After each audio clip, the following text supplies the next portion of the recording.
तो भई कुछ-कुछ ऐसे कमेंट्स आते रहे हैं पिछले कुछ महीनों में कि ब्लिस का एक्सपीरियंस हुआ। ब्लिस को हिंदी में क्या बोलेंगे? मतलब बहुत ज़्यादा आनंद की अनुभूति, बहुत ज़्यादा खुशी की अनुभूति, मैं ब्लिस ही बोलूँगा। ये इसके लिए एग्ज़ैक्ट कोई हिंदी का शब्द आ नहीं रहा मेरे मन में। तो ब्लिस का अनुभव हुआ।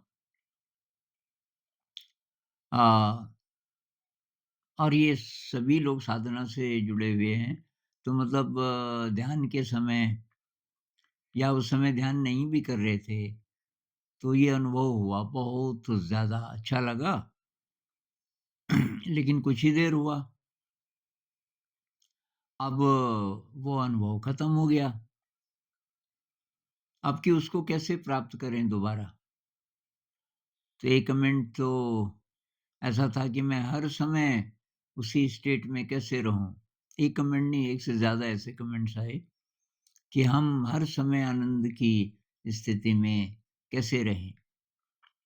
तो भाई ये तो बहुत बड़ा ट्रैप है। विपस्सना मेडिटेशन में अ, कहते हैं कि भई ये संवेदना है। अच्छा लगे, खराब लगे, दोनों को तटस्थ भाव से देखो। ऐसा नहीं करोगे, तो अब दुःख आएगा जीवन में बहुत ज़्यादा, क्योंकि आप सुख की कामना कर रहे हो बहुत ज़्यादा और ये सुख जो है, ये तो सुला देता है और गुलाम बना देता है धीरे-धीरे। सुख आपको स्वतंत्र नहीं होने देता, सुख की इच्छा। क्योंकि हर समय मन में वही रहता है कि कैसे वो उसको मैं प्राप्त करूँ। तो टैगोर जी की एक कविता है ना कि "पथोहारा तुमी पथिको जेनो गो, सुखेरो कानने इस सुख के जंगल में मैं अपना रास्ता ही भूल गया हूँ, मैं क्या करूँ?" मतलब सुख जो है आपको भुला सकता है कि आपकी मंज़िल क्या है और ये हो भी रहा है। बहुत सारे लोग जो सुखी हैं, साधन संपन्न हैं, वो भूल गए, क्यों आए थे इस जगत में। सब कुछ है, पैसा है, नाम है, पद है या इस तरीके की चीज़ें सब हैं, लेकिन असली चीज़ तो भूल गए हो। दुःख होता तो शायद थोड़ा-थोड़ा याद आती। तो ये बहुत बड़ा चैलेंज है। अब सुख आ ही गया, तो उसमें अब चैलेंज ये है कि आप भूले नहीं। क्योंकि कबीर साहब कहते हैं ना, सुख में सुमिरन जो करे, दुःख काहे को होए। सुख का उपयोग करना हम नहीं जानते, सुख के पीछे भागने लगते हैं। सुख के समय तो आप अच्छा ध्यान कर सकते हो ना, क्योंकि अब प्रॉब्लम नहीं है। लेकिन उस समय हम बेहोश रहते हैं। उस समय हम आमोद-प्रमोद में लिप्त रहते हैं। तो मतलब भटक गए। तो कबीर साहब कहते हैं, दुःख काहे को होए। दुःख जीवन में इसलिए आता है कि सुख का उपयोग नहीं कर पाए। और वही टैगोर जी भी बोलते हैं कि मैं तो सुख के जंगल में कैद हो गया। भई बुद्ध ने घर क्यों छोड़ा? सुख, अति सुख था हर प्रकार का, लेकिन कुछ था जो मिसिंग था। तो ये ब्लिस को पकड़ने की कोशिश मत करो। ये तो जब आए तो वेलकम करो, भई थैंक यू। जब जाए तो उसको टाटा बोल दो मुस्कुरा के। अब फिर पता नहीं आए ना आए, कोई बात नहीं। तो संतोष है असली चीज़, सैटिस्फैक्शन असली चीज़ है, ये ब्लिस वगैरह नहीं है। और उसी तरीके से ये कई लोग बोलते हैं ना कि जो ध्यान की मंजिल ऐसा सोचते हैं कि एनलाइटेंड हो गया जी, ध्यान में बहुत आगे बढ़ गया तो हमेशा वो सुख की तरंगों में रहता होगा। ऐसा नहीं है, सुख कोई बहुत ऊँची अवस्था नहीं है। सुख-दुःख से जब आप परे चले जाओ, तो तब एक्सेप्टेंस आती है। जैसा भी जीवन है, जैसी भी परिस्थिति है, क्योंकि आप कंट्रोल तो कर नहीं सकते ना परिस्थिति को। जीवन में जैसे आप बोलोगे अच्छी-अच्छी घटनाएँ होनी चाहिए, तो ऐसे थोड़ी होगा। एक आध कोई अच्छी घटना होगी, 2-4 ऐसी भी होंगी जो कि आपको अच्छी नहीं लगती, तब क्या करोगे? अगर ये संतोष आ गया और एक्सेप्टेंस आ गया कि भई जैसा भी है, जैसी भी परिस्थिति है, मैं उसमें बैलेंस्ड रहूँ, विचलित ना हो जाऊँ। इसी को तो स्थित प्रज्ञ बोलते थे ना। आप अंदर एक ऐसी जगह में हो जहाँ की आप सुख से नाचने नहीं लग जाते और दुःख आता है तो उदास नहीं हो जाते। क्योंकि आप किसी अ, ऐसी फीलिंग के साथ हो अंदर कि दुःख-सुख से आप विचलित अब होने वाले नहीं हो, तो वो है असली बात। और प्रगति हो रही है कि नहीं ध्यान में, इसका इंडिकेटर ये नहीं है कि ब्लिस की कितनी फीलिंग आ रही है, वो नहीं है। अरे ब्लिस की फीलिंग तो बहुत लोग तभी तो नशे में जाते हैं। नशा एडिक्शन क्यों होता है? वो यही वाला है कि भई अच्छा, अच्छा, अच्छा, अच्छा चाहिए। तो ये नहीं। अ, असली जो इंडिकेटर है आपकी प्रगति हो रही है कि नहीं, वो है कि आप राग और द्वेष से मुक्त हो रहे हो कि नहीं। यानी कि नेगेटिव इमोशन से मुक्त हो रहे हो कि नहीं। अहंकार कम हो रहा है कि नहीं। तृष्णा कम हो रही है कि नहीं। तृष्णा होता है अपने लिए जब हम कुछ इच्छा करते हैं, मैं और सुंदर लगूँ, मुझे बहुत बढ़िया लड़का मिल जाए, लड़की मिल जाए, अ, मेरे पास बहुत ज़्यादा पैसे हों, मेरे पास बहुत बढ़िया घर हो, बहुत अच्छी गाड़ी हो, लोग मेरी वाह-वाह करें, इत्यादि। तो ये है तृष्णा, तृष्णा। और राग और द्वेष तब उसी से जुड़े हैं। राग का मतलब क्या? कि ये चाहिए अटैचमेंट। अटैचमेंट चीज़ों से, नाम से, इंसान से, पद से इत्यादि किसी भी चीज़ से, ब्लिस से अटैचमेंट की वो चाहिए। तो वो एक बात है बहुत बड़ी प्रगति में, अध्यात्म में आगे बढ़ना है, तो भई ये राग और द्वेष ये नहीं चाहिए। ये आज बादल हैं आसमान में, ये नहीं चाहिए मुझे। बादल का क्या करोगे? भई कुछ-कुछ चीज़ें आप कंट्रोल कर सकते हो थोड़ा-बहुत। बहुत सारी चीज़ें हैं आप कंट्रोल नहीं कर सकते। आपको अच्छा मौसम चाहिए था, धूप चाहिए थी, अब आज बादल आ गया, अब क्या करोगे? बादल तो नहीं हटा सकते ना आप। एक्सेप्ट करो भाई, जो भी है, जैसा भी है, उसको एक्सेप्ट करो। तो द्वेष की भावना नहीं, किसी इंसान के प्रति द्वेष, अ, कि मेरी सास खराब है, सास-ससुर खराब हैं, अ, जैसा भी है एक्सेप्ट करो। मेरा पति ये नार्सिसिस्ट है, भाई है तो अब उसके साथ रहना है ना, एक्सेप्ट करो। पहले एक्सेप्ट करो ऐसा है, अब देखते हैं क्या समाधान हो सकता है। और समाधान केवल इसलिए नहीं कि आपके लिए ज़िंदगी थोड़ा आसान हो जाए, बल्कि समाधान ऐसा भी कि यार इस इंसान को मैं कैसे हेल्प करूँ, ताकि ये सही रास्ते पे चल सके।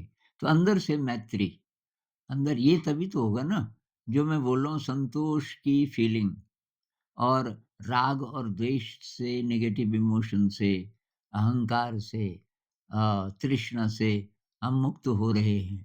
तो इसका इंडिकेटर ये है कि एक्सेप्टेंस की भावना आती है, कंपैशन की भावना बढ़ती है। और कोई गड़बड़ आदमी है, उसके साथ रहना है, आपका हस्बैंड है, चाहे वाइफ है, रहना तो उसी के साथ है। परिवार में कोई ड्रग एडिक्ट बन गया, कोई और, अब क्या करें? तो उसको एक्सेप्ट करके उसके लिए मैत्री की भावना, उसके लिए प्रार्थना रोज़, रोज़, रोज़, कैसे करके ये, तो उसके लिए कंपैशन की जो फीलिंग आती है, वो तो तभी आएगी ना, नहीं तो हम तो छुटकारा ही पाने की सोचते रहेंगे, मैं क्या करूँ? कैसे छूटूँ?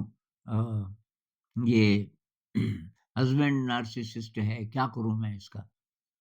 तो अलग हो जाऊँ या अब जब अति हो जाए, आपसे बर्दाश्त नहीं हो रहा, तब अलग बात है।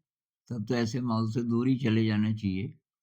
लेकिन अगर आपके अंदर शक्ति बढ़ रही है अध्यात्म की, तो हो सकता है कि धीरे-धीरे अभी जैसे उनकी नेगेटिव चीज़ों का असर आप पर पड़ रहा है, ऐसे ही धीरे-धीरे अभ्यास से आप ऐसे जगह पहुँच गए, अब आपकी पॉज़िटिव वाइब्रेशन का असर उन पर पड़ रहा है। ये होना चाहिए ना?